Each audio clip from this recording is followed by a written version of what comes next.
What if I told you some of the most important comic book companies in history aren't the ones with billion-dollar franchises? They're the ones that had to fight just to exist. Because before there were cinematic universes, before variant covers were an industry sport, before representation became a marketing buzzword, there were black creators building their own tables, printing their own heroes, telling stories the mainstream industry refused to tell. And without them, comics don't look the way they do today.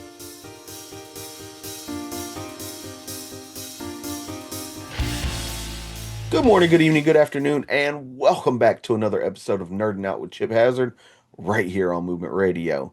Today we're talking about something that doesn't get nearly enough shine in comic discourse. Not just black characters, not just milestone moments, but black owned comic book companies. The architects, the risk takers, the publishers who said, if we're not invited in, we'll build our own damn house. And some of these heroes, they changed the entire neighborhood. Let's talk about why that matters. Because this isn't just history, it's legacy. And it's still shaping comics right now. There's a myth in comics that diversity is new, that inclusion is recent, that black excellence in comics started when Hollywood noticed it. But that's not true. Not at all. Black creators have always been here. The difference is, for decades, they just weren't in control. They didn't own the companies, they didn't own the IP, they didn't own the distribution. And if you don't own the pipeline, you don't own the narrative. That's why black owned comic book companies matter so much. Ownership means creative freedom. Ownership means long term wealth. Ownership means your characters don't disappear when editorial changes happen. Ownership means your culture isn't filtered through someone else's lens. So let's start where this conversation has to start, with the company that kicked the door open, Milestone Media. If you know, you know. Milestone was founded in 1993 by Dwayne McDuffie, Denz Cowan, Michael Davis, and Derek Dingle. And let's be clear, this wasn't a side project. This wasn't a vanity imprint. This was a statement. They partnered with DC for distribution, but they own their characters. That's power. Milestone wasn't about black versions of existing heroes. It was about fully realized characters rooting in authentic experiences. Static, Icon, Hardware, Rocket, Blood Syndicate. These weren't stereotypes, they were layered, flawed, and human. Static wasn't just a kid with electricity powers. He was a teenager navigating school, friendship, social tension, identity, and, yeah, supervillains. Icon wasn't just Superman in different skin. He was an alien who arrived in the American South in 1839 and became a wealthy conservative lawyer shaped by centuries of racial politics. That's nuance. That's bold. Milestone packed gang violence, police brutality, class tension, internal community debates, and in the early 90s, in mainstream distributed superhero comics, let that sink in. And here's the part people forget. They weren't preachy, they weren't compelling. The characters came first, the story came first. The themes weren't woven in because that's what real life looks like. Milestone proved something the industry had ignored. There was an audience for these stories, not as charity, not as niche, as great comics. And when Static got his animated series, when kids across the world tuned in every Saturday, that wasn't an accident. That was an impact. And let me ask you something. If you grew up watching Static Shock, did you even realize you were watching a character born from a black owned publishing revolution? That's legacy hiding in plain sight. Now we need to rewind just a little bit because before Milestone, there was groundwork being laid. Enter Kitchen Sink Press, collaborations and early independent efforts in the 70s and 80s. But more importantly, we talk about Onyx Comics and pioneers like Gary Martin, who pushed against the boundaries of access. Distribution has always been the invisible gatekeeper.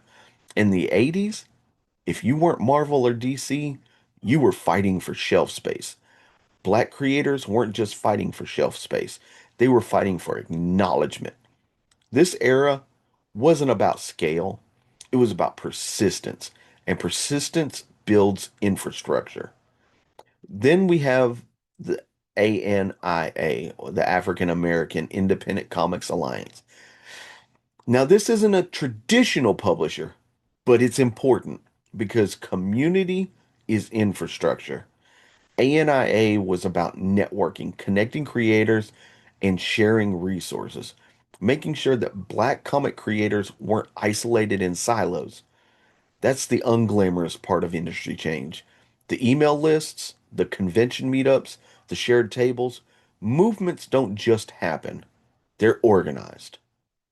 Then we move into a company that does not get enough flowers, MV Media, founded by Nelson, aka Illmind.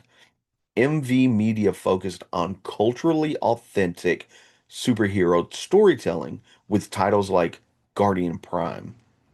This wasn't parody. This wasn't blaxploitation throwback.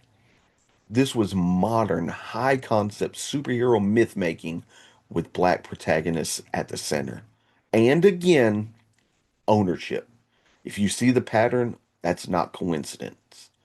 Ownership is the through line because when you own the character, you control the destiny.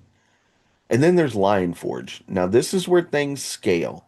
Lionforge wasn't just about black heroes, it was about diverse publishing at a corporate level. Founded by David Stewart II, backed by Sirius Capital. This wasn't scrappy Kickstarter energy, this was infrastructure. Lionforge made a bold move by merging with Oni Press in 2019. That's huge. An independent black owned publisher merging with one of the most respected indie houses in comics. That's not symbolic, that's strategic. Lionforge showed that black ownership could operate at scale. It could acquire, it could expand, could influence the broader indie ecosystem. That's impact beyond a single character. That's industry level disruption. Now let's talk about something modern and powerful. Black Sands Entertainment, founded by Manuel and Giselle's Gotti. If you've been paying attention to crowdfunding in comics, you've seen this name. Black Sands built an empire on Afrofuturism and African mythology, titles rooted in history, legacy, and empowerment. And here's what makes them impactful. They didn't wait for diamond distribution. They didn't wait for traditional gatekeepers. They built direct to consumer pipelines, crowdfunding, merchandising, animation development. They leveraged modern tools to bypass old systems. That's that's evolution. That's learning from history. And financially, they've been wildly successful. Which destroys another myth that diverse comics just can't sell. Because they can when they're authentic, when they're marketed well, and when they're owned by the people who understand the culture. So let me ask you this. How many characters rooted in African mythology can you name right now? Exactly. There's a whole universe out there most readers haven't even tapped into. And I've got to shout out smaller presses too. Companies like Concrete Parks Publishing, efforts, Afrocentric indie labels popping up at conventions, Kickstarter driven micro publishers. Not every impactful company becomes a household name. Sometimes impact is measured in who they inspire. The kid who sees a booth at a con and thinks, I can do this.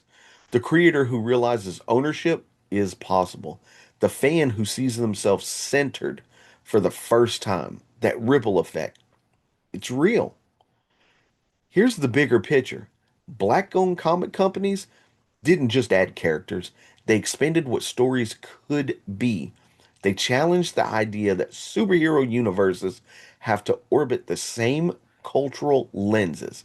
They proved that authenticity isn't exclusionary, it's additive. And let's be honest, mainstream publishers have benefited from that groundwork. When you see more diverse editorial hires, when you see imprint experiments, when you see companies taking cultural risks, that environment didn't appear out of nowhere.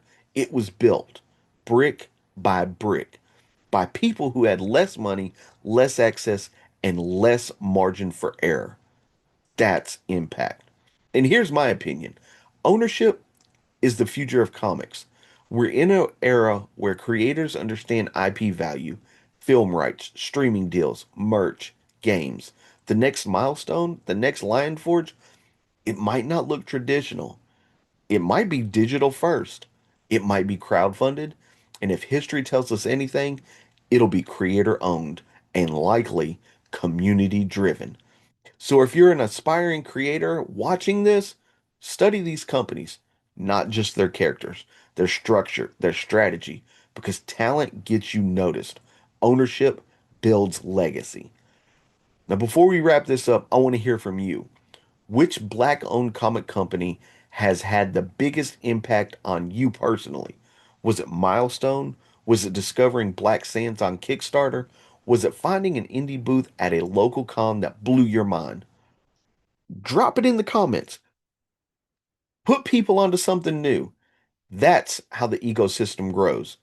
And at the end of the day, this conversation isn't about separation, it's about contribution.